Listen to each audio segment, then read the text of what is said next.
नमस्कार मंडळी, शिवांश लाईफस्टाईल मध्ये तुमचं स्वागत आहे। मी तुम्हाला आधीच वॉर्निंग देऊन ठेवतोय, हा ब्लॉग तुम्ही जेवताना बघा, कारण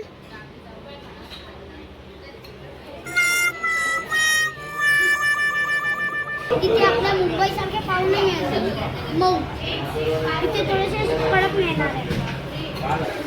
याच्यापेक्षा सुंदर मँगो आईस्क्रीम कधीच नाही खाल्ले।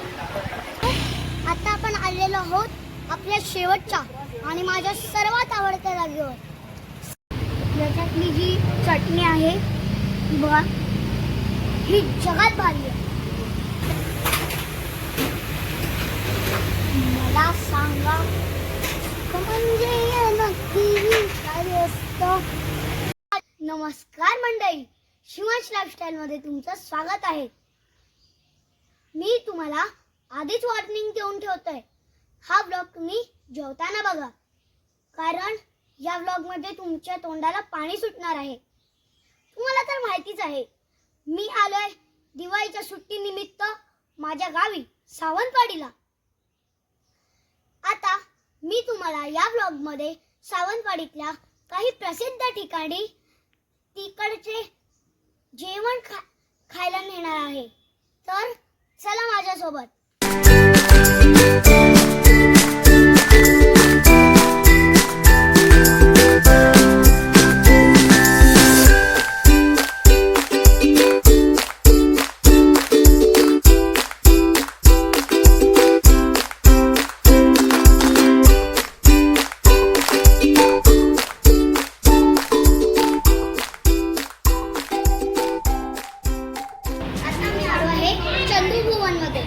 इकडचे मिसळ पाव, कटवडा, वडा हे खूप प्रसिद्ध आहे, तर आता आपण ते खाणार आहोत आणि बघूया ते कसे आहेत। आता माझा आलेला आहे कटवडा, त्यामुळे तो खाऊन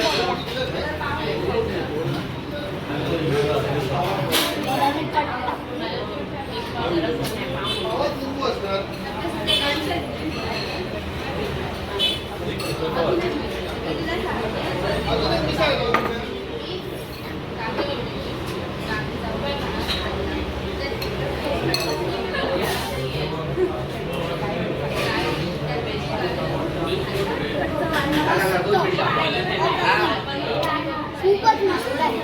आता आपण मिसळ पाव खाऊया। आता मिसळ पाव खाऊया। मिसळ खूप झणझणीत दिसते।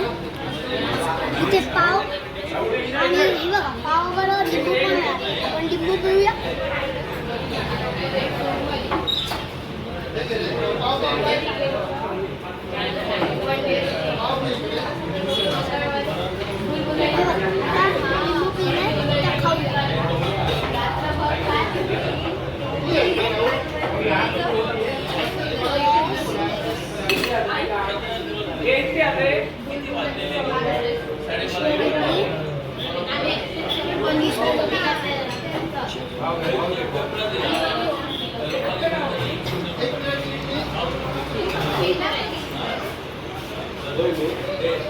मंडळी, तुम्हाला इथे आपल्या मुंबई सारखे पाहुणे मिळतात, मग इथे थोडेसे कडक मिळणार आहे।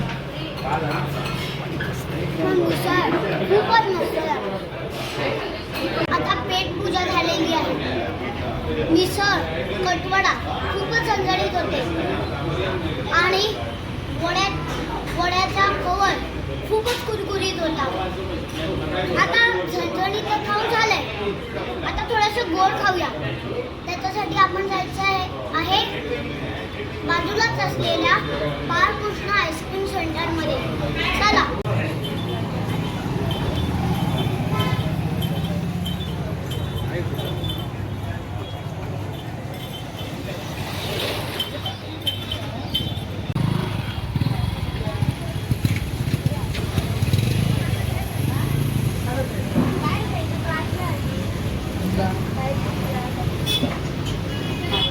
आता आपण आलोय बाळकृष्ण आईस्क्रीम्स मध्ये। इकडचे मँगो आईस्क्रीम आणि सगळ्यात जास्त स्पेशल म्हणजे इकडचं आईस्क्रीम फालुदा हे खूपच मस्त असतात। आता आपण एक मँगो आईस्क्रीम घेतलं ते येतात असे.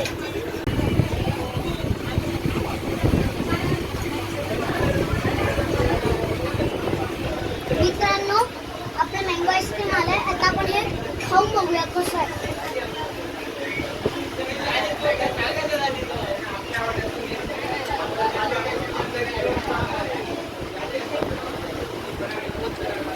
याच्यापेक्षा सुंदर मँगो आईस्क्रीम कधीच नाही खाल्लंय. तुम्ही पण एकदा इथे नक्कीच या, मस्त आहे.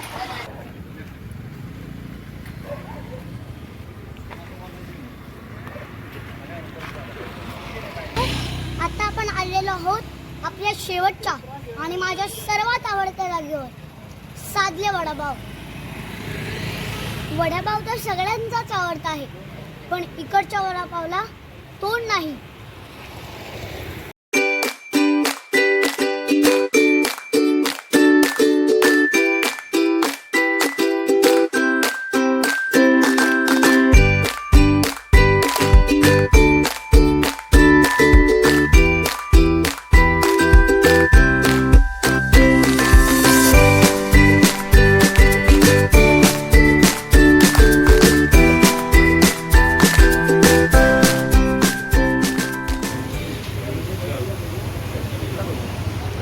तर चला, आता माझा आवडता वडापाव माझ्या हातात आलाय.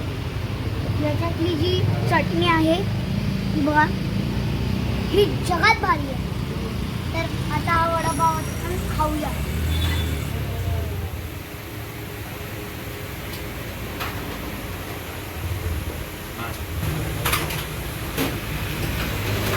मला सांगा म्हणजे नक्की काय असतं. ते असतं सूप. इथे मिरची भजी, कांदा भजी, पॅटीस असं सगळं काही मिळतं, पण इकडच्या वडापावला तोड नाही. आता मी खातो. चला, वडापाव तर खाऊन झालेला आहे. पोट आणि मन दोन्ही भरलेले आहे. तसे तर सावंतवाडीमध्ये खाण्यापिण्याच्या अजून खूप चांगल्या जागा आहेत, पण या 3 माझ्या सर्वात आवडत्या जागा होत्या. जर तुम्ही माझे आधीचे 2 व्हिडिओ बघितले नसतील तर त्याची लिंक मी डिस्क्रिप्शनमध्ये देत आहे, ते जाऊन नक्की बघा. व्हिडिओ चांगला वाटला असेल तर लाईक करा, शेअर करा, सबस्क्राईब करा. तर हा ब्लॉग मी इथेच संपवतो. तोपर्यंत जय महाराष्ट्र आणि बाय.